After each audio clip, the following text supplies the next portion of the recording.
So I give my notice on the Friday, give them 4 months notice. So I was leaving on a date on Friday. That day come, and then Monday morning lockdown happened. There was tears running. I was choked. I was kind of glad that there wasn't speeches because I don't know what I would have said. Because I think they're kind of worried that people are going to go and do it themselves and fall through the loft space or whatever, and then go back to the home builder whilst they're still on site. Blame them. For me, I've been running businesses for 30 years, and I've probably spent the first 20 feeling a bit of an imposter.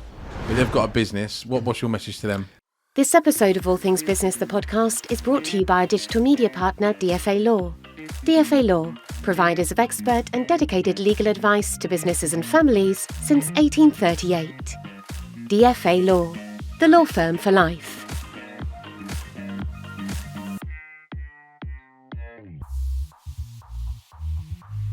Ryan Evans, welcome to the podcast. Yeah, welcome. Thank you so much. So we're here today to talk about the MKBAAs, Milton Keynes Business Achievement Awards. That's it. Well done, Nick. Finish my sentence. Because it does roll off the tongue, that. Obviously, Nick, we've got you here because you chair the awards and they're your baby in Milton Keynes. And we've got Ryan because you were one of last year's recipients, the winners. Yes, we was, yeah. In Entrepreneur of the Year. That's correct, yeah. So tell us about your business, just as a bit of a summary. So the business, and then I want to go right back to where it all started. So yeah, so the business is called MK Loft Boarding. So we're based in Milton Keynes, and essentially we create safe storage areas in lofts. So everyone needs extra space, and there's ample space up in the loft that's just not utilised. So with the correct equipment and materials, we can create safe storage areas in there.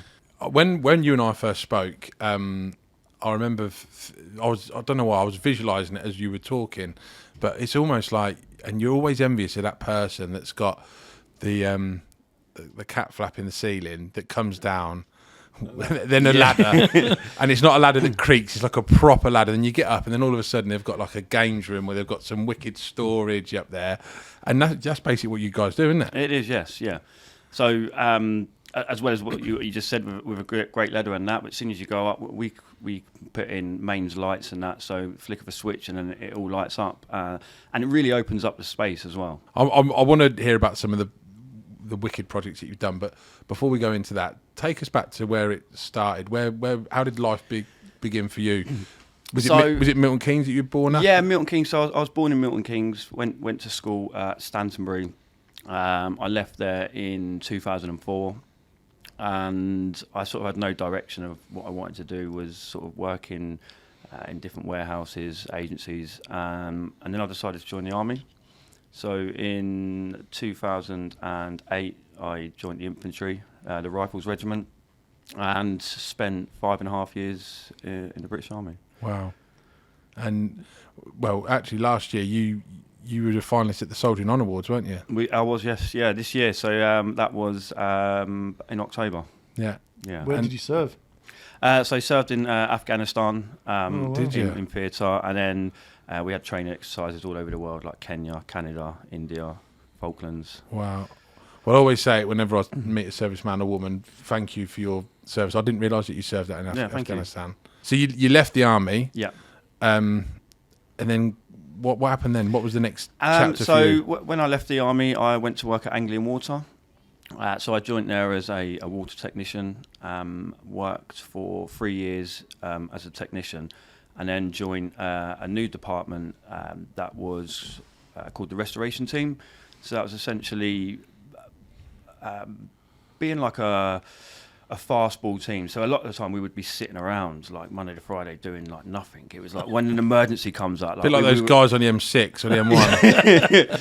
Oh no, I've got to quickly tell you this. I was coming back from Liverpool the other week, and exactly the same thing. I could see these guys like everything's down to one lane, traffic's piling up, and I'll just shout at them and I said, "Where do you guys ever work? Like, what is going on?" And I'm not. This isn't a dig at road workers, so please don't like give me a load of crap about it. And literally, we've gone from being like 5-10 mile an hour to stationary, and I'm now 200 yards ahead of these guys, thinking, Oh, I've got They don't recognise you. yeah, I've got no chance of getting out of this. So anyway, restoration team at Anglian Water. Yeah, and whilst on that team, I'm not someone that can just sit around and do nothing. So I'm sitting there sort of twiddling my thumbs, and I called up a company to come and I'd moved into a new build property myself, and I called In up Milton Keynes? In Milton Keynes, yes, and I called up a company to come and board my loft. The company didn't turn up for the survey, so I ended up just doing some research and Went and done it and yourself? went and done it myself. So I love it when something Yeah, like it's that great, happens. isn't it? Like it's almost like, can it be that hard? Oh, let me do a bit of research. Yeah. So you did it. How long did it take? How long did the research take? I probably spent a couple of weeks really finding out the correct materials, because there's Were you a few quite different- DIY anyway? I'll say DIY. But I would take construction. my hand to anything first of all. Yeah, I would give it a go myself. If it works out that I can't do it, I then come sorting in after. But I like to try and tackle anything first myself. And if you don't mind sharing, like how big's your loft space? My loft space was, I'd say it was kind of a medium loft, around about 20 square meters. So you're probably It's quite talking- big. It's quite big, but I think I've seen a lot of lofts now. So in hindsight, it's probably around about medium size. I think you say anyone can do it, but you were saying that there's quite a lot of regulations. That Yeah, you have there's to abide regulations, by, so- especially in new build properties that come with warranties and things like that. So you have your NHBC warranty. Yeah. So What's that? 10 years. yeah, 10-year warranty. Yeah. Now, if you were to condense or squash your insulation at all, that will affect your NHBC warranty. So your 10 years is just gone. So there's products. What you have to do is raise them up above the insulation, and it's quite important to leave an air gap between the top of the insulation and the boarding, which allow air to circulate, which will reduce condensation, mould, and lots of other issues. So your first loft, then you did that 2 Yeah. weeks worth of research. How long 2 did weeks it worth take of you to do it research. yourself? I've done it over a weekend. Really? Yeah. And then you thought, Well, that was it. And then I had friends and family who were like, "Oh, can you come and do my loft?" Yeah. A lot of people had moved into new build homes and needed storage, because you're lucky to have like one cupboard space in a new build property. So I had a couple of friends and family said, "Oh, can you do mine?"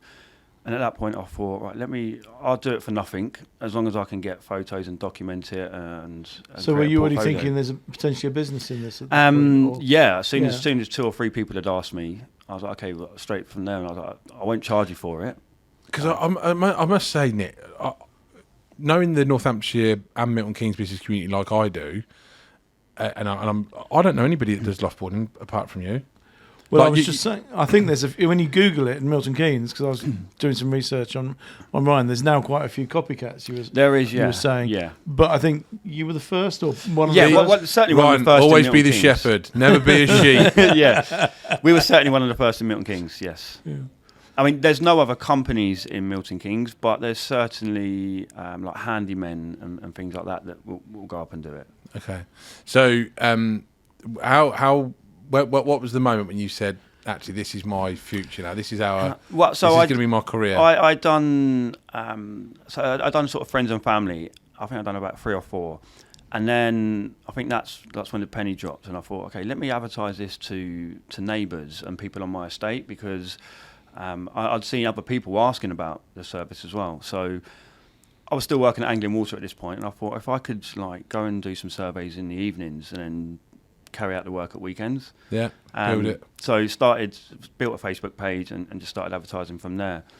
I ended up doing a loft like every weekend for around 2 or 3 months. And then I decided to hand in my notice at Anglian Water, thinking if I could just work 2 or 3 days a week and get more time at home with the family. So I think I give about 4 months notice for Anglian Water, and left at the beginning of 2020, Brilliant. which now I think was a good choice. However, at the time, Because that was COVID time, yeah, wasn't it? so I give my notice on the Friday, give them 4 months notice. So I was leaving on a date on Friday. That day come, and then Monday morning lockdown happened. Oh, And I thought I'd made the worst mistake. So I actually tried to get my job back on the Monday morning, but people were being furloughed. No one knew what was going on, and they were like, we can't, there's no job. But little did you know that everyone was going to spend money on yeah. DIY. Yes. Yeah, so Yeah. obviously that first lockdown, people were not allowed, was it 6 weeks, I think it was, where no one could leave. So at that point I thought, right, no, I didn't have a business plan or anything. So at that point I thought, right, let me make a bit of a business plan now. And after the first lockdown was lifted, tradespeople were allowed into homes with the correct measures in place and things like that. So from then, we was allowed to start working in homes, and that was kind of the birth of it, really. How many lofts have you done? Is that the right terminology? How many lofts have you done? Yeah, how many lofts have we Installed? done? Installed. Well, on average, we install probably between 10 and 15 a week. And how far has it taken you across the country? So we've gone as far as the coast up near Peterborough. We've gone into central London. Yeah. So we cover quite a large area now. So I've got one for you. Because everyone puts things in their loft, don't they? What's the weirdest thing that you can say I can say in a loft? the weirdest thing I can say. Arthur's great at editing as well. We've seen a couple of mannequins that have seen better days. Yeah, they look a bit freaky when you're moving some insulation across, and then you've got this mannequin head like popping through underneath the insulation. Why would you have a mannequin in your loft? That's weird from start. Yeah, Yeah, that would get me. But I bet you've done some really funky ones as well. yeah, we've done some really cool ones. Yeah, especially in some big properties. We've done. I think if we go to big homes, there was a manor house in somewhere on the outskirts of Milton Keynes. I can't remember the village, but it was a £6 million home, which was really nice. Yeah. Well, it had actually gone through. It had a house fire, so the whole house was being renovated, and it was really nice to work in there. Nice project. Yes. Was that just a room or was it storage or a bit of each? So a bit of each, because the loft was that big. There was I think there was 4 entrances into the loft, and 4 entrances, and it was connected in 2 places. So that's a lot of ladders. That's hide and seek. That is. Yeah, two of the lofts were created into rooms, and then the other 2 were just insulated properly. And so, how did you hear about MKBAA? I don't know. I know whether I'd seen a post. Marketing, I think either a post or a networking event. But it was something that as soon as I'd heard about it, I was hearing about it everywhere. Yeah. And take us back to that, like how you were feeling on the night, because I mean it was in the arena, wasn't it? It was, yeah. That was the 10th anniversary. Yeah, and it was 750 people. I think, yeah. I was there second row, and it was a big old event. You look round and there was a lot of people. Yeah. So how were you feeling on the night? Okay, so a couple of weeks before, well, I'd say maybe 6 weeks before, I manifest things quite a lot. So I was confident and thinking this whole time. So we was in for 2 awards. We was up for Entrepreneur of the Year and SME, and I thought if I thought I was going to win any, it would have been SME, and we didn't get through. We wasn't in the final for that award, but in the final for Entrepreneur. So at that point, then I manifested it and thought, okay, I'm going to win this. This is my award. And I think the day before, I hadn't looked at any of my competition. I just didn't want to do it. I kind of knew who was in the award categories leading up to it, but I didn't know who was in the finals. Or I'd known, but I didn't kind of research them or look into them. And then the day before, I was like, oh, okay, this is a stiff competition. And on the night, I was like, okay, I ain't going to win this. This is not mine. And when we got into the room, looking at the schedule and realising that it was the last award of the night as well, I was like, okay, I need to slow down on the wine a bit now, just in case. Yeah. And then obviously watching all the videos on the award before it was announced was really special as well. And then for my name to be called out, I was gobsmacked. Yeah. Absolutely gobsmacked. Special feeling. Yeah.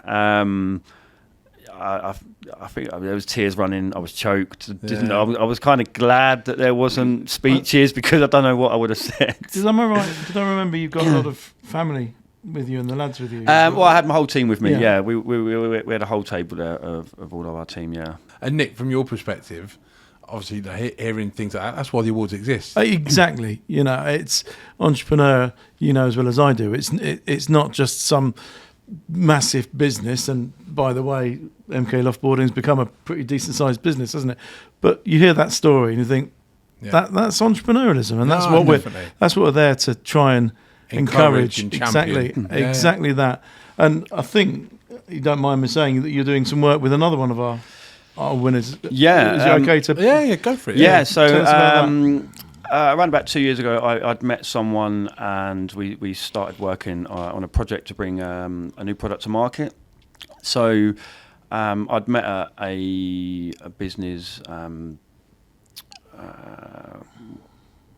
Like a Coach? No, what where would the businesses put up their stands? Oh, like an expo. An expo, that's it.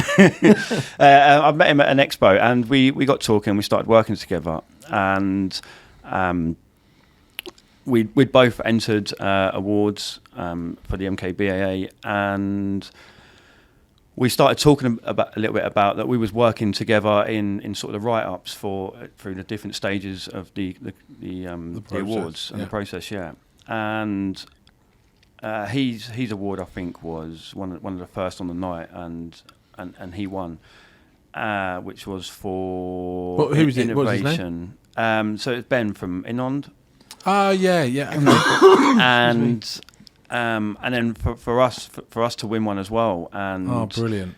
And both be award winners, both working on a project. Ben does a lot in of Milton product Keynes. design, and I think he won the design and creativity That's it, yeah. award. So from my perspective, I mean, I'd love to say that it was the awards that brought these guys together, But they were already. I think it's made us closer.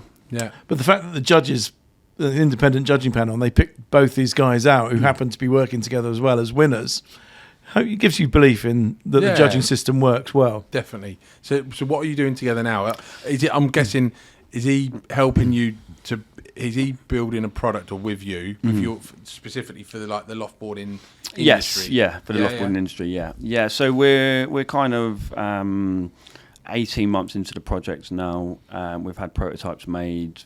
We've got some second ones being made, and if all goes well, maybe 6 to 8 months could be on the shop floor. I'm sure you can't say or won't say what it is, but is it for the loft space? Are you able to say that? Yeah, it's for the loft space. Yeah, so it'll be utilised. It's like a Dragon's Den type. Have you got? It could you be. got like IP and patented. And stuff. So we've had a patent submitted. So we're having to wait back on that. That can take 12 months. But brilliant! We're not That is far well. off Yeah, that. we want to follow that. So sure. I mean, certainly once that's once everything's finalised with that, that's something we can shout about a bit more. So your route to market with that product is obviously the retail space. So I'm guessing you'd end up buying that in a builder's merchants, B&Q. Yes, et cetera, I think to start with, what our plan is to initially give it out to other installers, because they will be able to give us the best feedback and things straight away. And then after that, shop floor, DIY stores. And I'm intrigued as well with MK Loft Boarding. Would your why wouldn't a new homes builder utilise you from when somebody gets the keys? Why wouldn't they do that? Does that? So it's a bit of a strange one, really. Now the products that we currently use at the moment, the CEO of that company have been trying to talk to home builders for quite some time now, for years, and trying to speak to the key decision makers, and something that we've been trying to do as well. Now, initially they tell you that you can't board your new build loft, because I think they're kind of worried that people are going to go and do it themselves and fall through the loft space or whatever, and then go back to the home builder whilst they're still on site, blame them. But it'd be a great upsell, because they could chuck another $5,000, $10,000 exactly on that. So like what we're trying to do is just trying to get in front of the key decision makers, because essentially if we can go in and say you've got a plot of 100 homes, if we can go in and we have a set price for the home builder of doing that, that's only going to pick the value of the property up by 5, 6, 7 grand. They're going to mark it up.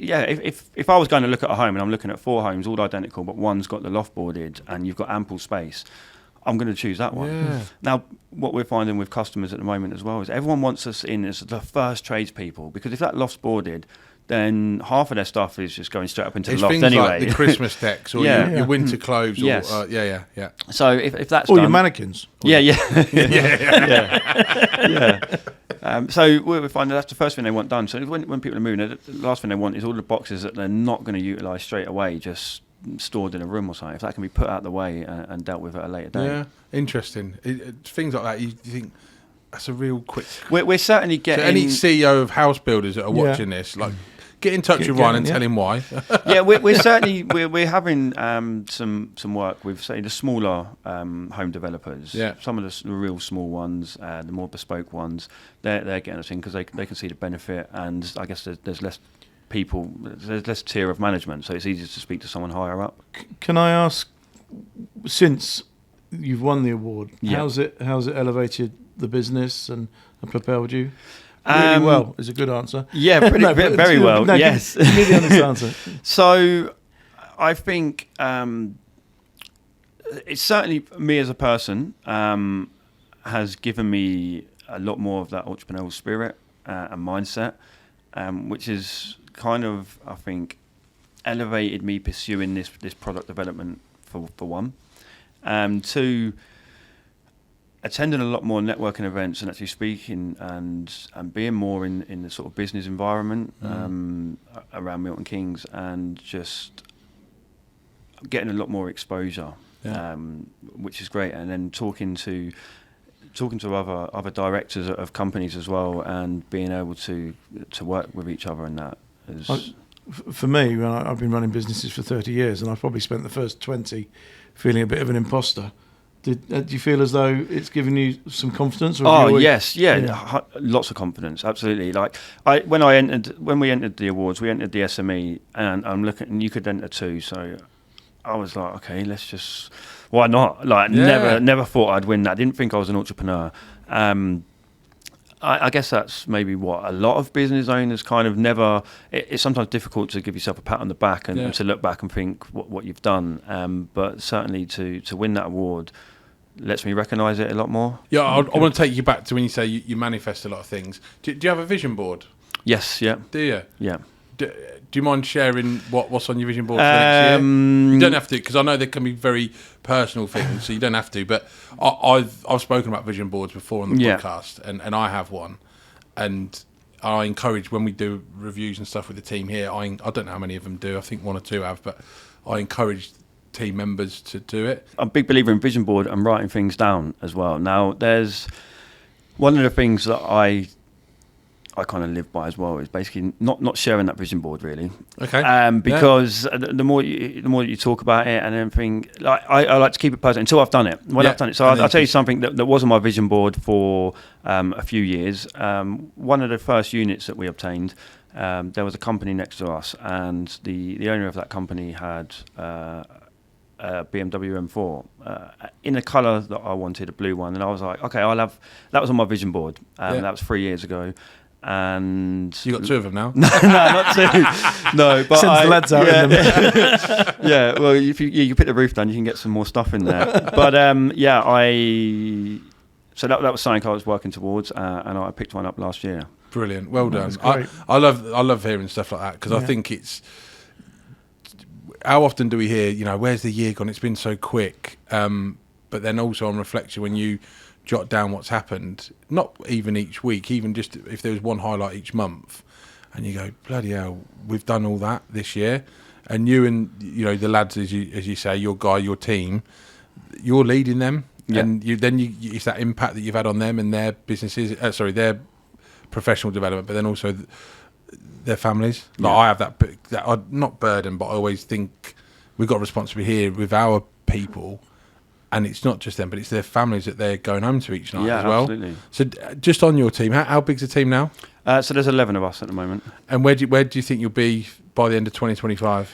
What's the plan? The plan for probably the last 6 to 8 months has been to open up a second unit. But obviously there's been a lot of hurdles throughout the last few years, and I think that this is kind of maybe a little bit more of a hurdle than jump into another unit. There's a lot of things that need to be put in place and make sure they're going to run. I don't want to make that massive leap to open up a second unit until I'm 100% sure. It's a difficult one, isn't it? It's like when you only employ one person and then you employ a second. It's 100% increase in your costs. Yes. I was a member of Vistage. Have you heard of Vistage? Yeah. Vistage is like a business leaders group across the country. They've got different sort of groups that run, and you meet together once a month, and you work on the business for the day. But you've got like your chair, the person that runs the group, and then you've got between 6 and maybe 12 other sort of MDs, CEOs, different levels. And then you have the morning is all around learning on what you're doing and stuff, and then in the afternoon they always bring in a speaker that gives a different insight or a subject matter. And I loved it. I had imposter syndrome for a year because I just felt like I just shouldn't have been in the room, because I'm surrounded by some very...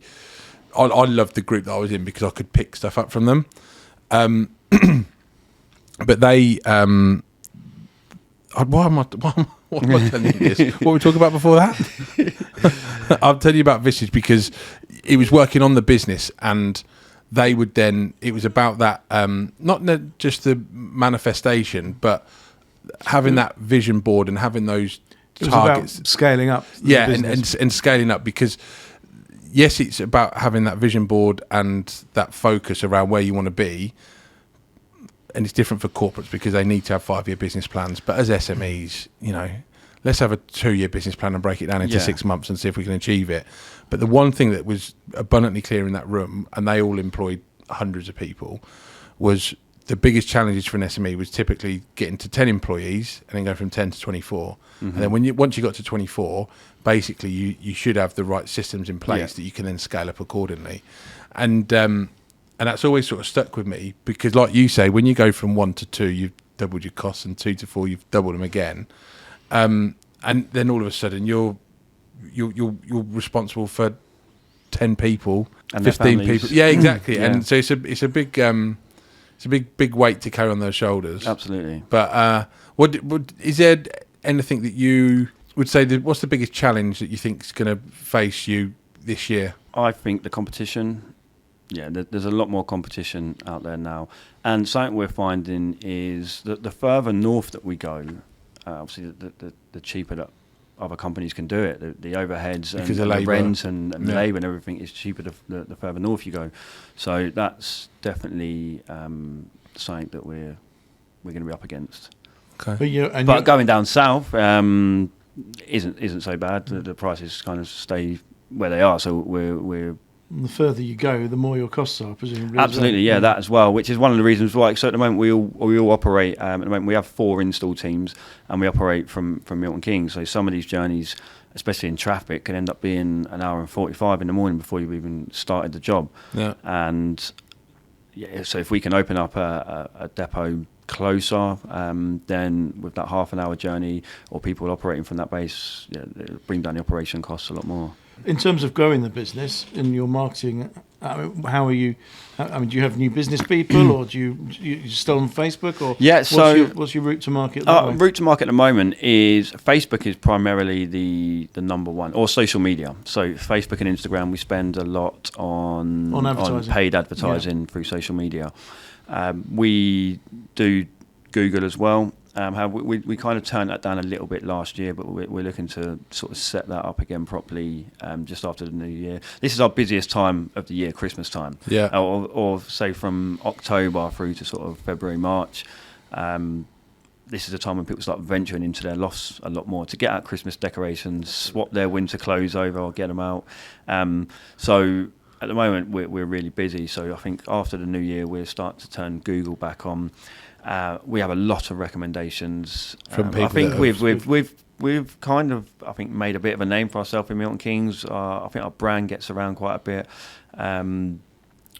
We're on the radio and things as well, so we're getting a lot of exposure. And I think do you do people stuff at the Dons as well? Yes, yeah. We have a box at the Dons and do some work there as well. Yeah. So message to somebody that is looking at this and thinking, should I enter the MKBAAs? Whether it be, regardless of category, but they've got a business. What's your message to them? 100% go for it. So, as I said, I didn't think that I would have a chance for this prestigious award. Yet here I am as a winner, and absolutely chuffed. So the process is very simple to enter. So if you haven't entered this year, definitely look for it for next year, and you won't look back. Checks made payable to Ryan. Yeah. And as a previous, will you be there on the awards night? Are you there this year? I will be there this year. Yeah, good. Yeah. Well, I'll look forward to seeing you then. But before you go, with all of our guests, we always ask them one question. You got a dinner party tomorrow night. You can invite 4 people, past or present. Who do you invite? I can invite 4 other people. Yeah, Past and present. past or present. It's you plus 4. My granddad, Yeah. who's still here. Stephen Bartlett. Interesting. Sports or music, maybe? No. No? Someone business. Someone that I'm going to learn from. Oh, good. It's a working dinner. Yeah. Yeah. I'll go with Tyson Fury. No. Oh, we have gone completely, completely out I of the think ring. it brings some fun. There's to not the going to be any table. trouble anyway, Yeah. is it? Because he'll sort it out. Yeah. Your Yeah. dinner will be on time for sure. Yeah. Ryan, listen, thank you ever so much. All the best for 2025. Thanks for having me. And I really appreciate you giving us the time. And thank you No for problem. entering, Ryan. It was great to have you, worthy winner. Thank you very much. Be a friend of the awards going forward. Thank Yeah, you. Certainly. Thanks a lot.